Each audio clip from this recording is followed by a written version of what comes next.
അധ്യായം 21. ഇസ്രായേൽക്കാർ മിസ്പായിൽ ഒന്നിച്ചുകൂടി ശപഥം ചെയ്തിട്ടുണ്ടായിരുന്നു.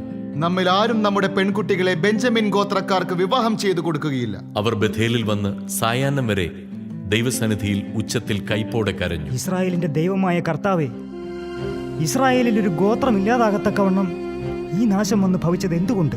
ജനം പിറ്റേ ദിവസം പുലർച്ചയ്ക്ക് ഒരു ബലിപീഠം നിർമ്മിച്ച് അതിൽ ദഹനബലികളും സമാധാന ബലികളും അർപ്പിച്ചു. കർത്താവിന്റെ മുൻപിൽ സമ്മേളിക്കാത്ത ഗോത്രമേതെന്ന് ഇസ്രായേൽക്കാർ തിരക്കി. മിസ്പായിൽ കർത്താവിന്റെ മുൻപാകെ വരാത്തവനെ കൊന്നുകളയണമെന്ന് അവർ ദൃഢപ്രതിജ്ഞ ചെയ്തിരുന്നു. തങ്ങളുടെ സഹോദര ഗോത്രമായ ബെഞ്ചമിനോട് ഇസ്രായേലിന് അനുകമ്പ തോന്നി. അവർ പറഞ്ഞു, ഇസ്രായേലിൽ ഒരു ഗോത്രം ഇന്ന് അറ്റുപോയിരിക്കും.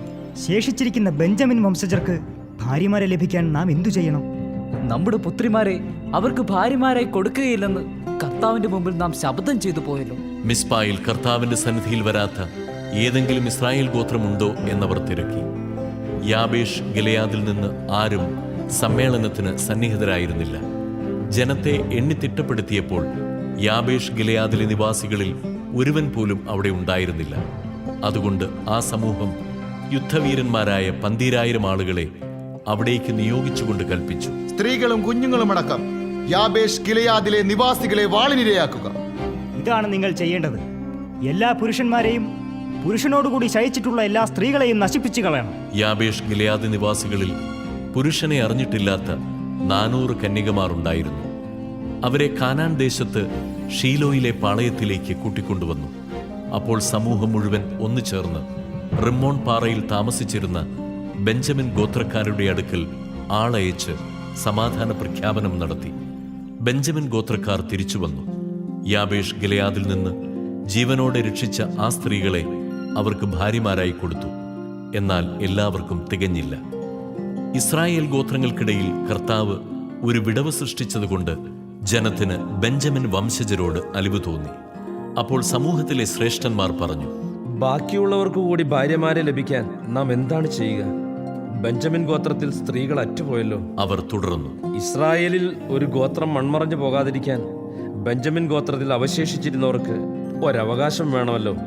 എന്നാൽ നമ്മുടെ പുത്രിമാരെ അവർക്ക് ഭാര്യമാരായി നൽകുക സാധ്യമല്ല. കാരണം ബെഞ്ചമിൻ വംശജന് ഭാര്യയെ നൽകുന്നവൻ ശപിക്കപ്പെട്ടവനായിരിക്കുമെന്ന് ഇസ്രായേൽ ജനം ശപഥം ചെയ്തിട്ടുണ്ട്. അവർ പറഞ്ഞു, ബഥേലിന് വടക്കും ബഥേലിൽ നിന്ന് ശെക്കമിലേക്കുള്ള പെരുവഴിയുടെ കിഴക്കും ലബോനായിക്ക് തെക്കുമുള്ള ഷീലോയിൽ കർത്താവിന്റെ ഉത്സവം വർഷം തോറും ആഘോഷിക്കാറുണ്ടല്ലോ. ബെഞ്ചമിൻകാരോട് അവർ നിർദ്ദേശിച്ചു, നിങ്ങൾ പോയി മുന്തിരിത്തോട്ടങ്ങളിൽ പതിയിരിക്കുവിൻ.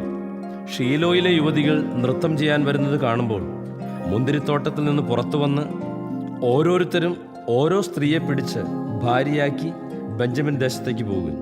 അവരുടെ പിതാക്കന്മാരോ സഹോദരന്മാരോ പരാതിയുമായി ഞങ്ങളെ സമീപിച്ചാൽ ഞങ്ങൾ അവരോട് ഇങ്ങനെ സമാധാനം പറഞ്ഞോളാം, അവരോട് ക്ഷമിക്കുവിൻ.